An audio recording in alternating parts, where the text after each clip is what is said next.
सुल्तान Ayyubi को इतना ही बताया गया था कि मिस्र में बगावत का खतरा है और सलीबियों की तखरीबकारी बढ़ती जा रही है। उसे तफसीलात नहीं बताई गई थी। तफसीलात बड़ी ही खौफनाक थी। उसकी गैर हाजिरी से फायदा उठाते हुए मुसलमान हुक्काम में से 3-4 सलीबियों के हाथों में खेल रहे थे। तकीउद्दीन ने सूडान पर हमला किया तो चंद दिन बाद उसने रसद मांगी। कासिद ने कहा कि ज्यादा से ज्यादा रसद फौरन भेज दी जाए, मगर 2 रोज तक कोई इंतजाम न किया गया। जो हाकिम रसद की फराहमी और तरसील का जिम्मेदार था उससे बास पुरस हुई तो उसने ये एतराज किया कि बैक वक्त 2 महाज खोल दिए गए हैं। 2 महाजों को रसद कहाँ से दी जा सकती है? एक ही तरीका है कि मिस्र में जो फौज है उसे भूखा रखा जाए, बाजार से सारा अनाज उठाकर काहिरा के बाशिंदों के लिए कहत पैदा किया जाए और महाजों का पेट भरा जाए।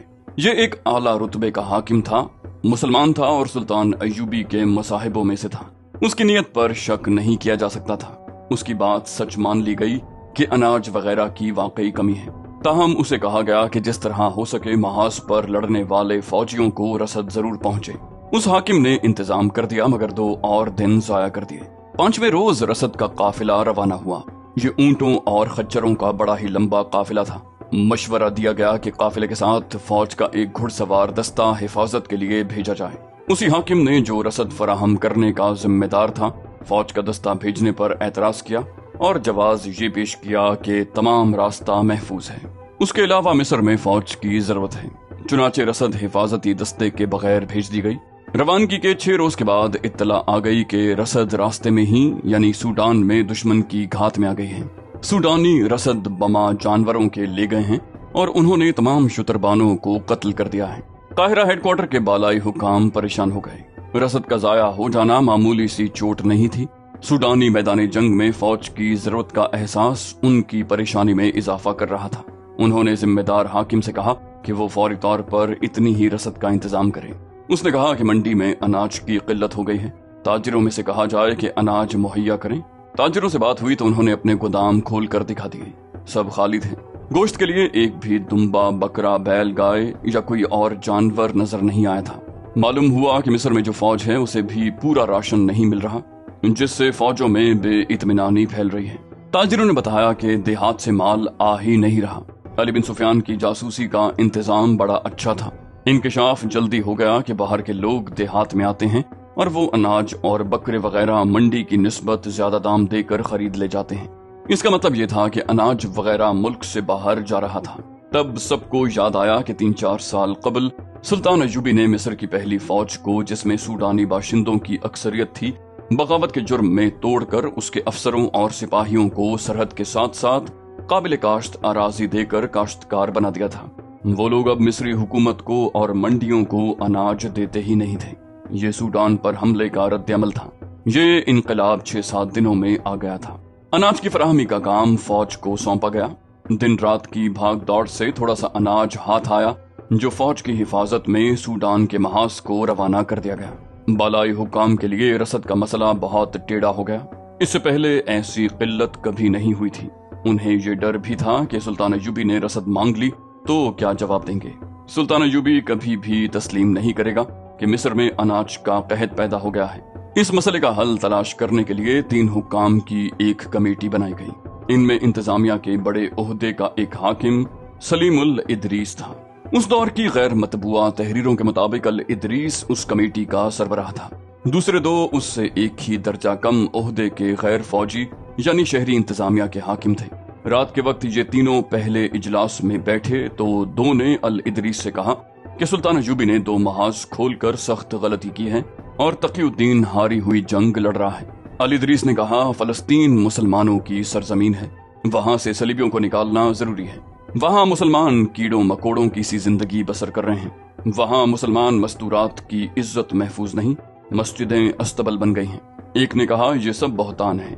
क्या आपने अपनी आंखों से देखा है कि सलीबी मुसलमानों पर जुल्म तशद्दुद कर रहे हैं? सलीमुल इदरीस ने कहा, मैं एक खुली हकीकत बयान कर रहा हूँ। दूसरे ने कहा, हमसे हकीकत छुपाई जा रही है। सलाहुद्दीन अय्यूबी एक काबिल कदर शख्सियत है, लेकिन आपस में सच बात करने से हमें डरना नहीं चाहिए। अय्यूबी को मुल्क गिरी की हवस चैन से बैठने नहीं दे रही। वो अय्यूबी खानदान को शाही खानदान बनाना चाहता है। सलीबियों की फौज एक तूफान है, हम उसका मुकाबला नहीं कर सकते। اگر صلیبی ہمارے دشمن ہوتے تو وہ فلسطین کی بجائے مصر پر قبضہ کرتے۔ ان کے پاس اتنی زیادہ فوج ہے کہ ہماری اس چھوٹی سی فوج کو اب تک کچل چکے ہوتے۔ وہ ہمارے نہیں، صلاح الدین ایوبی کے دشمن ہیں۔ الادریس نے کہا، آپ کی باتیں میرے لیے ناقابل برداشت ہیں۔ بہتر ہے کہ ہم جس مقصد کے لیے اکٹھے ہوئے ہیں اس کے متعلق بات کریں۔ ایک نے کہا، یہ باتیں میرے لیے بھی ناقابل برداشت ہیں، لیکن ایک آدمی کی خواہشات پر ہمیں پوری قوم کے مفاد کو قربان نہیں کرنا چاہیے۔ آپ دونوں محاذوں کے لیے رسد کی بات کرنا چاہتے ہیں۔ رسد کی حالت آپ نے دیکھ لی ہے کہ نہیں مل رہی۔ سوڈان کا محاذ ٹوٹ رہا ہے۔ میں نے یہ سوچا ہے کہ ہم اس محاذ کی رسد روک لیں۔ اس سے یہ فائدہ ہوگا کہ تقی الدین پیچھے ہٹ آئے گا اور فوج مرنے سے بچ جائے گی۔ الادریس نے کہا، یہ بھی ہو سکتا ہے کہ ہم رسد نہ بھیجیں تو تقی الدین مجبوری کے عالم میں گھیرے میں آ جائے۔ ایسا بھی ہو سکتا ہے کہ ہماری فوج دشمن کے آگے ہتھیار ڈال دے۔ اس نے کہا، ڈال دے ہتھیار، ہم شکست کا الزام فوج کے سر تھوپ دیں گے۔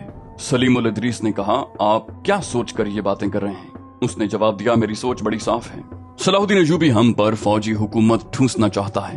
وہ صلیبیوں سے مسلسل محاذ آرائی کر کے قوم کو بتانا چاہتا ہے کہ قوم کی سلامتی کی ضامن صرف فوج ہے اور قوم کی قسمت فوج کے ہاتھ میں ہے۔ اگر ایوبی امن پسند ہوتا تو صلیبیوں اور سوڈانیوں کے ساتھ جنگ نہ کرنے اور صلح جوئی سے رہنے کا معاہدہ کر لیتا۔ الادریس سٹ پٹا اٹھا۔ وہ سلطان ایوبی کے خلاف اور صلیبیوں کی حمایت میں کوئی بات نہیں سننا چاہتا تھا۔ اجلاس میں گرما گرمی ہو گئی۔ کمیٹی کے باقی 2 ممبر اسے بات بھی نہیں کرنے دے رہے تھے۔ اس نے آخر تنگ آ کر کہا، میں اجلاس برخاست کرتا ہوں۔ کل ہی میں آپ کی رائے اور تجاویز قلم بند کر کے محاذ پر امیر مصر کو بھیج دوں گا۔ وہ غصے میں اٹھ کھڑا ہوا۔ ایک ممبر وہاں سے چلا گیا۔ دوسرا، جس کا نام ارسلان تھا، الادریس کے ساتھ رہا۔ ارسلان کا شجرہ نسب سوڈانیوں سے ملتا تھا۔ اس نے الادریس سے کہا، آپ شخصیت پرست اور جذباتی مسلمان ہیں۔ میں نے حقیقت بیان کی اور آپ ناراض ہو گئے۔ میں اب آپ کو یہ مشورہ دیتا ہوں کہ میرے خلاف صلاح الدین ایوبی کو کچھ نہ لکھنا، آپ کے لیے اچھا نہیں ہوگا۔ اس کے لہجے میں چیلنج اور دھمکی تھی۔ الادریس نے اس کی طرف سوالیہ نگاہوں سے دیکھا تو ارسلان نے کہا، اگر آپ پسند فرمائیں تو میں آپ کے ساتھ علیحدگی میں بات کروں گا۔ ادریس نے کہا، یہیں کر لو۔ ارسلان نے کہا، میرے گھر چلیں، کھانا میرے ساتھ کھائیں، مگر یہ خیال رکھیں کہ یہ ملاقات ایک راز ہوگی۔ ادریس اس کے ساتھ اس کے گھر چلا گیا۔ اندر گیا تو اسے یوں لگا جیسے کسی بادشاہ کے محل میں آ گیا ہو۔ ارسلان اتنی زیادہ اونچی حیثیت کا حاکم نہیں تھا۔ دونوں کمرے میں بیٹھے ہوئے تھے کہ ایک خوبصورت لڑکی نہایت خوبصورت سراہی اور چاندی کے 2 پیالے چاندی کے گول تھال میں رکھے ہوئے اندر آئی اور ان کے آگے رکھ دیا۔ الادریس نے بو سے جان لیا کہ یہ شراب ہے۔ اس نے پوچھا، ارسلان، تم مسلمان ہو اور شراب پیتے ہو؟ ارسلان مسکرا دیا اور بولا، ایک گھونٹ پی لیں، آپ اس حقیقت کو سمجھ جائیں گے جو میں آپ کو سمجھانا چاہتا ہوں۔ 2 سوڈانی حبشی اندر آئے۔ ان کے ہاتھوں میں چمکتی ہوئی تشتریوں میں کھانا تھا۔ کھانا لگ چکا تو الادریس حیرت سے ارسلان کو دیکھنے لگا۔ ارسلان نے کہا، حیران نہ ہو محترم الادریس، یہ شان و شوکت آپ کو بھی مل سکتی ہے۔ میں بھی آپ کی طرح پارسا ہوا کرتا تھا، مگر اب اس طرح کی 2 لڑکیاں میرے گھر میں ہیں۔ دمشق اور بغداد کے امیروں اور وزیروں کے گھروں میں جا کر دیکھو، انہوں نے اس طرح کی حسین اور جوان لڑکیوں سے حرم بھر رکھے ہیں، وہاں شراب بہتی ہے۔ الادریس نے کہا، یہ لڑکیاں، یہ دولت اور یہ شراب صلیبیوں کی کرم نوازیاں ہیں۔ عورت اور شراب نے سلطنت اسلامیہ کی جڑیں کھوکھلی کر دی ہیں۔ ارسلان نے کہا، آپ صلاح الدین ایوبی کے الفاظ میں باتیں کرتے ہیں، یہی آپ کی بد نصیبی ہے۔ الادریس نے جھنجھلا کر پوچھا، تم کیا کہنا چاہتے ہو؟ مجھے شک ہے کہ تم صلیبیوں کے جال میں آ گئے ہو۔ ارسلان نے کہا، میں فوج کا غلام نہیں بننا چاہتا، میں فوج کو غلام بنانا چاہتا ہوں۔ اس کا واحد طریقہ یہ ہے کہ سوڈان میں تقی الدین کو رسد اور کمک نہ دی جائے، اسے دھوکہ دیا جائے کہ کمک آ رہی ہے، اسے جھوٹی امیدوں پر لڑاتے رہو حتیٰ کہ وہ ہتھیار ڈالنے پر مجبور ہو جائے۔ ظاہر ہے سوڈانی اسے قتل کر دیں گے اور اس کی فوج ہمیشہ کے لیے ادھر ہی ختم ہو جائے گی۔ ہم فوج کو شکست کا ذمہ دار ٹھہرا کر اسے قوم کی نظروں میں ذلیل کریں گے، پھر قوم صلاح الدین ایوبی کی فوج سے بھی متنفر ہو جائے گی۔ آپ میری بات سمجھنے کی کوشش نہیں کر رہے؟ آپ کو کوئی نقصان نہیں ہوگا، اس کا آپ کو اتنا اور ایسا معاوضہ ملے گا جس کا آپ تصور بھی نہیں کر سکتے۔ الادریس نے کہا، میں تمہارا مطلب سمجھ گیا ہوں، تم مجھ سے ایمان فروشی کرانا چاہتے ہو، یہ مجھ سے نہیں ہوگا۔ بہت دیر کی بحث و تکرار کے بعد الادریس نے کہا، تم اتنی خطرناک باتیں اتنی دلیری سے کس طرح کر رہے ہو؟ کیا تم نہیں جانتے کہ میں تمہیں گرفتار کر کے غداری کی سزا دلوا سکتا ہوں؟ ارسلان نے کہا، کیا میں یہ نہیں کہہ سکتا کہ آپ مجھ پر جھوٹا الزام عائد کر رہے ہیں؟ सलाउद्दीन अय्यूबी मेरे खिलाफ एक लफ्ज भी नहीं सुनेगा। अल इदरीस सटपटा उठा। वो हैरान था कि इतने बड़े ओहदे का हाकिम किस कदर शैतान है और वो कितनी दलेरी से बातें कर रहा है। दरअसल अल इदरीस खुद मर्द मोमिन था।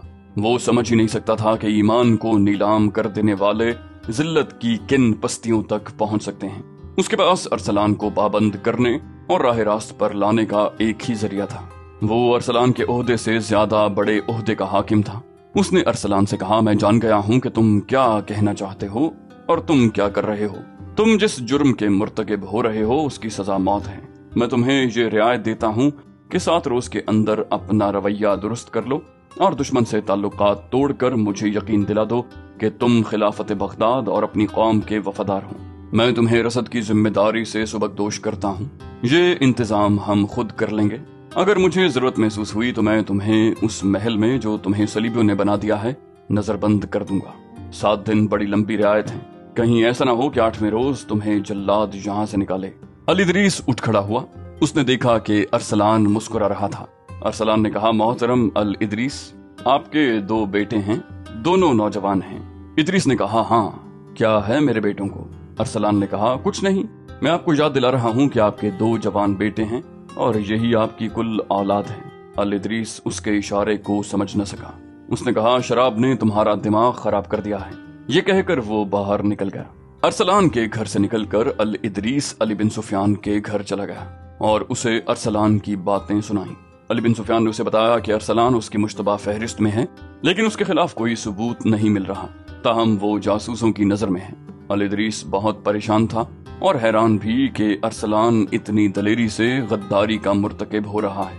अली बिन सुफियान ने उसे बताया कि वो अकेला नहीं, गद्दारी मुनज़्ज़म तरीके से हो रही है। उसके जरासीम फौज में भी फैला दिए गए हैं। इस वक्त सबसे बड़ा मसला सूडान के महाज के लिए रसद का था। अल इदरीस ने उसे बताया कि उसने अरसलान को इस जिम्मेदारी से सुबकदोश कर दिया है और रसद का इंतजाम अब खुद करना है। अली बिन सुफियान ने उसे बताया कि एक साजिश के तहत देहात से अनाज और बकरे वगैरह सरहद से बाहर भिजवाए जा रहे हैं। मंडी में गल्ले और दीगर सामान खुर्दनोश का मसनूई कहत पैदा कर दिया गया है। उसने बताया कि उसने अपने जासूसों और मुखबरों को ये काम दे रखा है कि रात को इधर उधर घूमते रहा करें, जहां कहीं उन्हें अनाज की एक बोरी भी जाती नजर आए पकड़ लें। तवील बातचीत के बाद उन्होंने रसद के इंतजाम का कोई तरीका सोच लिया। सलीम उल इदरीस इस कौमी मुहिम और अपने फराइज में इस कदर मगन था कि उसके जहन से अरसलान का ये इशारा निकल गया कि तुम्हारे 2 जवान बेटे हैं और यही तुम्हारी कुल औलाद है। अल इदरीस को अपने बेटों के किरदार पर भरोसा था, मगर जवानी अंधी होती है। काहिरा में सुल्तान अय्यूबी की गैर हाजिरी में बदकारी की एक लहर आई थी जिसने नौजवान ज़हन को लपेट में लेना शुरू कर दिया। 2-3 साल पहले भी एक ऐसी लहर आई थी जिस पर जल्दी काबू पा लिया गया था। अब ये लहर जमीन के नीचे से आई और काम कर गई। ये मुख्तलिफ खेल तमाशों की सूरत में आई, जिनमें शोबदाबाजी और खेलों की सूरत में जुआबाजी शामिल थी। ये लोग खैमे और शामियाने तान कर तमाशे दिखाते थे, जिसमें कुछ भी काबिल एतराज नहीं था, मगर शामियानों के अंदर खुफिया खैमे थे जहां अकेले अकेले नौजवानों को इशारे से बुलाया जाता। उनसे पैसे लेकर कपड़ों से बनी हुई दस्ती तस्वीरें दिखाई जाती। ये उरियां और बेहद फोहश तस्वीरें थीं जो मुसव्विरों ने बड़ी मेहनत से बनाई थीं। तस्वीरें दिखाने का काम लड़कियां करती थीं जिनकी मुस्कुराहट और अंदाज में दावत होती थी। वहीं नौजवान को थोड़ी थोड़ी हशीश पिलाई जाती। ये शर्मनाक और खतरनाक सिलसिला जमीन के ऊपर चल रहा था, मगर इसे कोई पकड़ नहीं सकता था। वजह ये थी कि जो कोई ये तस्वीरें देखकर या हशीश का जायका चख कर आता था, वो अपने गुनाह को छुपाए रखता। इस गुनाह में लज्जत ऐसी थी कि जाने वाले बार बार जाते थे। वो इसलिए भी बाहर किसी से जिक्र न करते थे कि हुकूमत तक बात पहुंच गई तो उन्हें इस नशावर लज्जत से महरूम कर दिया जाएगा। इस लज्जत परस्ती का शिकार नौजवान और फौजी हो रहे थे। उनके लिए दरपर्दा कहबा खाने भी खोल दिए गए।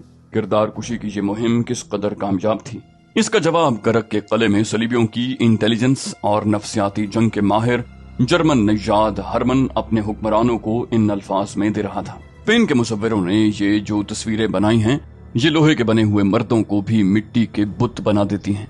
उसने एक मर्द और एक औरत की एक फोहश तस्वीर हाजरीन को दिखाई। ये बड़े साइज की तस्वीर थी जो ब्रश से दिलकश रंगों में बनाई गई थी। सलीबी हुक्मरानों ने तस्वीरें देखकर एक दूसरे के साथ नंगे मजाक शुरू कर दिए।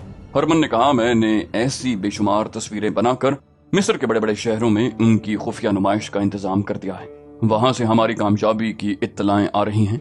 میں نے قاہرہ کی نوجوان نسل میں حیوانی جذبہ بھڑکا دیا ہے۔ یہ ایسا طاقتور جذبہ ہے جو مشتعل ہو جائے تو تمام انسانی جذبوں کو، جن میں قومی جذبہ خاص طور پر شامل ہے، تباہ کر دیتا ہے۔ ان تصویروں نے مصر میں مقیم مسلمان فوج کو ذہنی اور اخلاقی لحاظ سے بیکار کرنا شروع کر دیا ہے۔ ان تصویروں کی لذت نشہ بھی مانگتی ہے، اس کا انتظام بھی کر دیا گیا ہے۔ میرے تخریب کاروں اور جاسوسوں کے گروہ نے صحرائی لڑکیوں کی پوری فوج قاہرہ اور دوسرے قصبوں میں داخل کر دی ہے۔ یہ لڑکیاں دیمک کی طرح صلاح الدین کی قوم اور فوج کو کھا رہی ہیں۔ وہ وجوہات کچھ اور تھیں جب میری مہم قاہرہ میں پکڑی گئی تھی۔ اب میں نے کچھ اور طریقے آزمائے ہیں جو کامیاب ہو رہے ہیں۔ اب وہاں کے مسلمان خود میری مہم کی حفاظت کریں گے اور اسے تقویت دیں گے۔ وہ اس ذہنی عیاشی کے عادی ہو گئے ہیں۔ تھوڑے ہی عرصے کے بعد ان کے ذہنوں میں ان کی اپنی ہی قوم اور اپنے ہی ملک کے خلاف زہر بھرنا شروع کر دوں گا۔ حاضرین میں سے کسی نے کہا، صلاح الدین ایوبی بہت ہوشیار آدمی ہے، وہ جو ہی مصر پہنچا تمہاری اس مہم کو جڑ سے اکھاڑ دے گا۔ ہرمن نے کہا، اگر وہ مصر پہنچا تو؟ اس سوال کا جواب آپ ہی دے سکتے ہیں کہ آپ اس کا محاصرہ کامیاب ہونے دیں گے یا نہیں۔ بے شک اس نے ریمانڈ کی فوج کو قلعے سے باہر گھیرے میں لے رکھا ہے اور قلعہ اس کے محاصرے میں ہے، لیکن یہ گھیرا اور یہ محاصرہ اسی کے لیے نقصان کا باعث بن سکتا ہے۔ آپ یہاں فیصلہ کن جنگ نہ لڑیں، ایوبی کو محاصرہ کیے رکھنے دیں تاکہ وہ یہیں پابند رہے اور مصر نہ جا سکے۔ سوڈان میں ہمارے کمانڈروں نے تقی الدین کی فوج کو نہایت کامیابی سے بکھیر دیا ہے۔ وہ اب نہ لڑ سکتا ہے نہ وہاں سے نکل سکتا ہے۔ مصر کی منڈیوں کا اور وہاں کے کھیتوں کا غلہ میں نے غائب کرا دیا ہے۔ آپ کی دی ہوئی دولت آپ کو پورا صلہ دے رہی ہے۔ ایوبی کا ایک وفادار حاکم ارسلان دراصل آپ کا وفادار ہے، وہ ہمارے ساتھ پورا تعاون کر رہا ہے، اس کے اور ساتھی بھی ہمارے ساتھ ہیں۔ فلپ آگسٹس نے پوچھا، ارسلان کو کتنا معاوضہ دیا جا رہا ہے؟ ہرمن نے کہا، جتنا ایک مسلمان حاکم کا دماغ خراب کرنے کے لیے کافی ہوتا ہے۔ عورت اور شراب، دولت اور حکومت کا نشہ کسی بھی مسلمان کا ایمان خرید سکتا ہے، وہ میں نے خرید لیا۔ میں آپ کو یہ بتا رہا تھا کہ اب صلاح الدین ایوبی مصر جائے گا تو اسے وہاں کی دنیا بدلی ہوئی نظر آئے گی۔ وہ جس نوجوان نسل کی بات فخر سے کیا کرتا ہے، وہ مسلمان ہوتے ہوئے اسلام کے لیے بیکار ہوگی۔ اس کی سوچیں اور اس کا کردار ہمارے ہاتھ میں ہوگا۔ یہ نسل جنسی جذبے کی ماری ہوئی ہوگی۔ یہی حال اس فوج کا ہوگا جسے وہ مصر میں چھوڑ آیا ہے۔ اس فوج میں میرے تخریب کاروں نے اتنی زیادہ بے اطمینانی پھیلا دی ہے کہ وہ بغاوت سے بھی گریز نہیں کرے گی۔ میں آج یہ دعویٰ وثوق سے کر سکتا ہوں کہ آپ سے پہلے میں اپنا محاذ ختم کر چکا ہوں۔ دشمن کے کردار اور اخلاق کو تباہ کر دینے سے فوجوں کے حملوں کی ضرورت باقی نہیں رہتی۔ ہرمن کی اس حوصلہ افزا رپورٹ پر صلیبی حکمران بہت خوش ہوئے۔ فلپ آگسٹس نے وہی عزم دہرایا جس کا اظہار وہ کئی بار کر چکا تھا۔ اس نے کہا، ہماری لڑائی صلاح الدین سے نہیں، اسلام سے ہے۔ ایوبی بھی مر جائے گا، ہم بھی مر جائیں گے، لیکن ہمارا جذبہ اور عزم زندہ رہنا چاہیے تاکہ اسلام بھی مر جائے اور دنیا پر صلیب کی حکمرانی ہو۔ اس کے لیے یہ ضروری تھا کہ ایسا محاذ کھولا جائے جہاں سے مسلمانوں کے نظریات اور کردار پر حملہ کیا جائے۔ میں ہرمن کو خراج تحسین پیش کرتا ہوں کہ اس نے محاذ نہ صرف کھول دیا ہے بلکہ حملہ کر کے ایک حد تک کامیابی بھی حاصل کر لی ہے۔